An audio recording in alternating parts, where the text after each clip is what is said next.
Now, if you're a regular on our channel, you will know there is one car that's really set the benchmark when it comes to comfort, quality, and just general excellence. And no, it's not a Tesla. No, not a BMW. It's not even a Kia. Do you know what it is, though? It's this.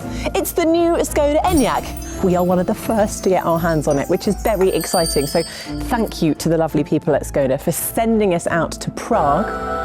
Can't you tell? But before we find out if we still love this car just as much, could you do me a favour so I don't get in trouble with Ginny?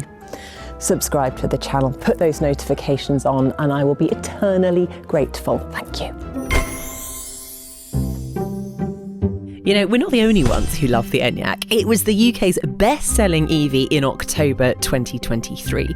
And Škoda has shifted more than 250,000 of them across Europe since its launch. It is, at the time of recording, Europe's 4th best-selling electric car. And that can't all be down to Ginny constantly banging on about cup holders. Talk about the cup holders. No chance. She just doesn't fit in that one. Škoda Enyaq would be top of my list. I just have to solve the cup holder problem. She really does think it's wicked. Although this is officially called the Enyaq facelift, it has been an update of two halves really. This refresh mainly focuses on design and kit because all of the important bits underneath were actually changed last year. More on those later. Now, as you can see, the Enyaq looks quite like another new electric Škoda that came out recently. We did show that earlier in the year. Check out that review. But that's because Škoda is introducing this new look, which it grandly calls Modern Solid. I don't really know the meaning of Modern Solid, but ultimately it doesn't really matter, does it? It's just a name for this new design language for the way it looks. What matters is how it looks. I think it looks really good. What do you think? Now, one thing you'll notice is the grille. It's no longer there, it's down here instead, which does look very nice. I've got to say, this is a signature look for the Enyaq, but this is known as the tech deck face. This is where all the sensors and radars are hidden for the driver assistance systems, and it looks so good, I think. The other thing you may have noticed is we have no flying turkey head on the front, and it's been replaced with just the word Škoda. And I've got to say, simplicity, but it looks good. Keep saying that, don't I? Let's talk about the lights. You know what I'm going to say. They look good, and they really do. So down here, we've got the matrix beam lights. Then we've got LEDs up here. And then we've got this lovely LED light bar that connects both sets of front lights. And it's dazzling. It's a beautiful display, kind of like eyelashes fluttering, charming you, flirting with you. They're doing a good job. The changes are more than just cosmetic. The new front end actually features a number of aerodynamic improvements. So the gap between the bumper and the grille has been reduced, and the air curtains have been altered to improve airflow. As a result, the new Enyaq is more aerodynamically efficient. In fact, it's now the most aerodynamically efficient car that Škoda makes. Now, what comes with greater efficiency? Longer range, of course. Hurrah! Now, because of all of the design changes on the facelift, you will go even further on a full charge. Now, the entry-level Enyaq 60 will take you to 268 miles on a single charge, while the Enyaq 85 will take you 365 miles on a single charge, which is really decent. Now, I will just say these are provisional figures. The final WLT figures will change depending on things like wheel choice, but they're still really impressive numbers. They're not going to change significantly, particularly for a car of this size. Now, as I mentioned earlier, a lot of the bits that you can't see were actually updated last year. Škoda didn't make a song and dance about it at the time, but the changes were actually pretty significant, especially to the big battery 77 kilowatt hour model, which is the one we buy most of in the UK.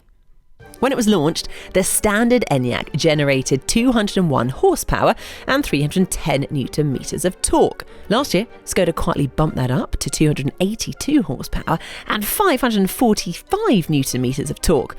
The change took nearly 2 seconds off the 0 to 62 mile per hour time and made the Enyaq a lot more fun to drive. Now, because it was such a big update, Škoda hasn't actually changed anything in the battery or motor departments for 2025. But just like before, you can choose between the entry-level Enyaq 60, which comes with a 59 kilowatt hour battery pack, or an Enyaq 85, which has a 77 kilowatt hour pack. You will also be able to choose between the SUV and the coupe body style. This is the 85 SUV. The only thing that appears to have changed are the charging speeds.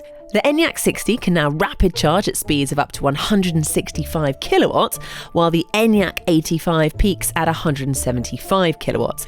That means you'll be able to bag a 10 to 80% charge in under 30 minutes on both models.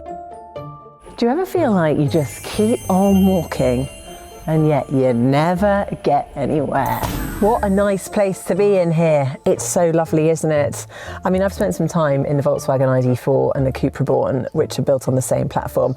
And I just don't think they're a patch on the Enyaq in terms of quality, usability. I mean, I would just hang out in my car. I'd sit in my car outside my house and just chill.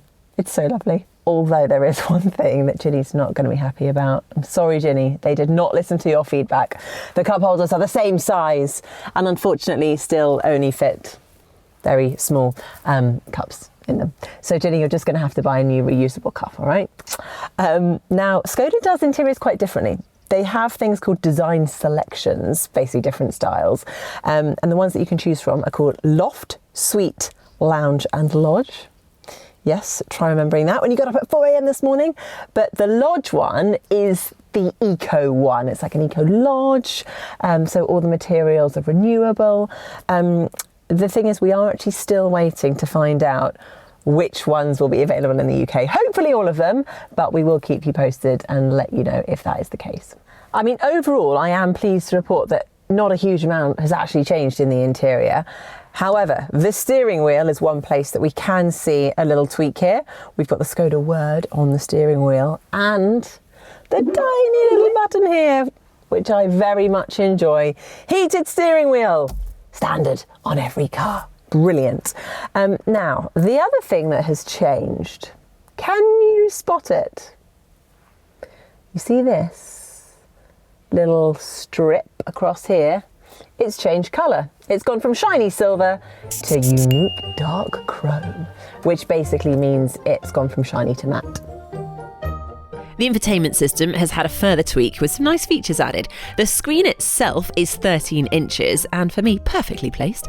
Plus there's a secondary 5-inch display right ahead of me. Just like before, there's a head-up display available, but it is an option rather than standard, which is a bit of a shame.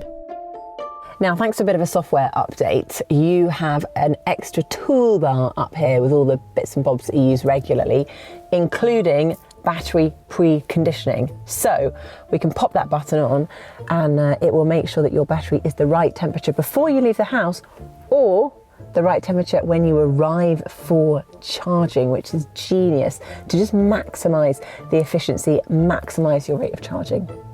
Now you're going to like this. Škoda has also speeded up the time it takes to wake up, which is really good news because after you've logged in for the first time, you won't need to authorise it every time you get in. Now, one thing I've got to give a massive shout out to, and that is the comfort of this seat and also the driving position. I have on authority from both Ginny and Mike, bearing in mind there's about a 2-foot difference in their height, that they find the seat comfortable. And I've got to agree, there is loads of lumbar support, which I'm playing around with at the moment, and it's just brilliant. You've got obviously all the different usual settings, but you can get it in exactly the right position with all the support you need. Big thumbs up. Again, nothing has changed back here. There's loads of space. This is set to my driving position, and I am 5'8" just, and look at that. Tons of room, absolutely ample of space. The kids will be very, very happy back here, or adults, should you wish to ferry them around. And look, there's loads of leg room. They can kick the back seat, really annoy the passenger and driver. What is new? 2 USB-C ports, so fast charging to keep the devices topped up. So fingers crossed that's a good distraction and you never have to hear from your children while driving. I've saved the best till last, really. This is where the party's at, isn't it? Look at this ginormous boot. You've got 585 litres to play with, and if you put the seats down, over 1,700 litres of the stuff. Now, this is obviously the SUV, but if you get the coupe version, you'll have just a smidgen less, but not much, 570 litres, and with the seats down, 1,610. Overall, you can put a lot of stuff back here. So the only thing missing here is the pricing, right? Well, despite Christmas having been and gone, Škoda is still keeping this under wraps for another couple of weeks. But we will update our review on electrifying.com, and we will add it in the description below as soon as they are officially announced. But since you are watching, and I am in the mood for a bit of guesstimating, I am predicting that the entry-level price will be slightly higher because it comes with a bigger battery, but that the 77 kilowatt-hour model will start at around the same as they currently are, which is around £44,500. Let's see if I'm right. So in summary, the new facelift of the Škoda Enyaq is really quite impressive. I do think it's quite hard when you take an existing model and you give it a new look, but on this occasion, Škoda have got it right. Combine this with all the upgrades to the previous model and you suddenly have a very strong proposition. Now the good news is, next time I get to take this for a spin, it will be on the road. Cut the spinning. Woo.